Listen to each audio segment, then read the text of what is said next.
Bonjour. Alors pour un psychologue, effectivement, le smartphone, c'est peut-être perçu comme quelque chose d'un peu dangereux, quelque chose qui fait peur. En tout cas, si on en croit ce que racontent les médias là-dessus, en effet, les médias font souvent leurs gros titres sur le fait que l'usage intensif des écrans de manière précoce chez l'enfant va rendre les enfants moins intelligents, ou que leur usage intensif par les adolescents va affecter négativement leur santé mentale. Alors bien sûr, il ne faut pas forcément croire tout ce que vous racontent les médias. Ils ne sont pas toujours très bien renseignés, ils sont parfois manipulés. Il est important de retourner à la source de ces informations, c'est-à-dire les études scientifiques qui établissent les liens entre l'usage des technologies comme les smartphones et ce qui se passe dans la tête des gens.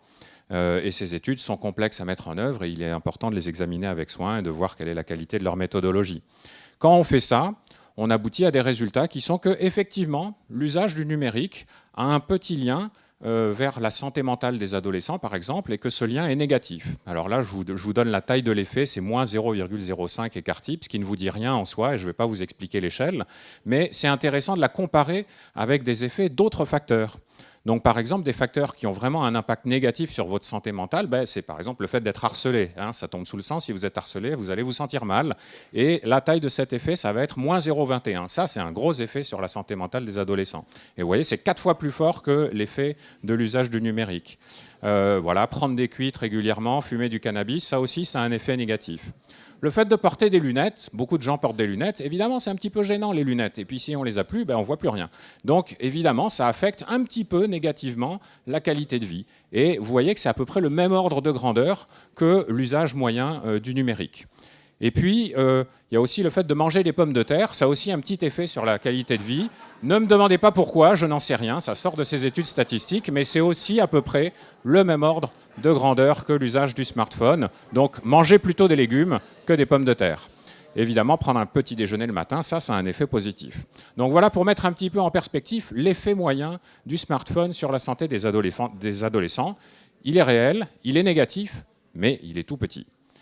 Et pourquoi il est tout petit? Parce que c'est un effet moyen, et que c'est la moyenne donc d'effets qui sont positifs et qui sont aussi négatifs. Donc il peut y avoir des effets positifs de l'usage du numérique, et vous les connaissez bien, ça vous donne accès à l'information, à la culture, à toute la connaissance scientifique du monde, c'est extraordinaire. Ça vous permet de maintenir des liens sociaux avec des personnes qui sont éloignées de vous, ça vous donne évidemment accès à des loisirs, etc. Mais ça peut avoir des effets négatifs. Le temps excessif que vous passez sur les smartphones, comme le temps excessif qu'on peut passer dans toute activité, évidemment.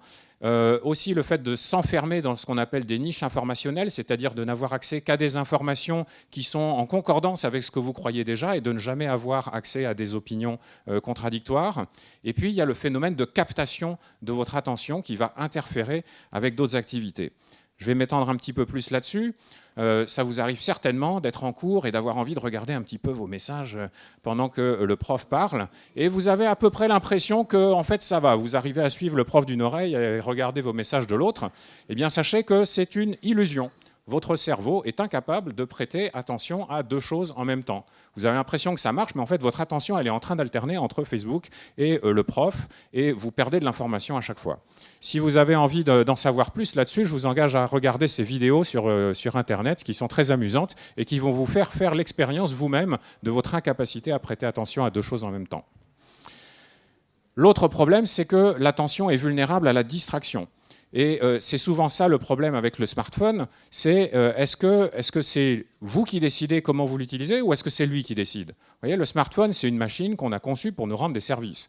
Et les machines sont les esclaves des temps modernes. Avant, quand on voulait envoyer un message à quelqu'un, on envoyait un esclave et puis le type, il courait et il amenait le message. Aujourd'hui, heureusement, on n'a plus d'esclaves, on a des smartphones et on les utilise pour envoyer les messages. Ça, c'est être le maître de son esclave des temps modernes qui est le smartphone. Le problème, c'est quand c'est lui qui devient le maître. Et que, par exemple, la notification, c'est le smartphone qui vous dit « Hey, regarde-moi, j'ai un truc super important à te montrer ». Et vous, paf, vous regardez. Et bien là, vous êtes devenu l'esclave de votre smartphone et c'est lui le maître.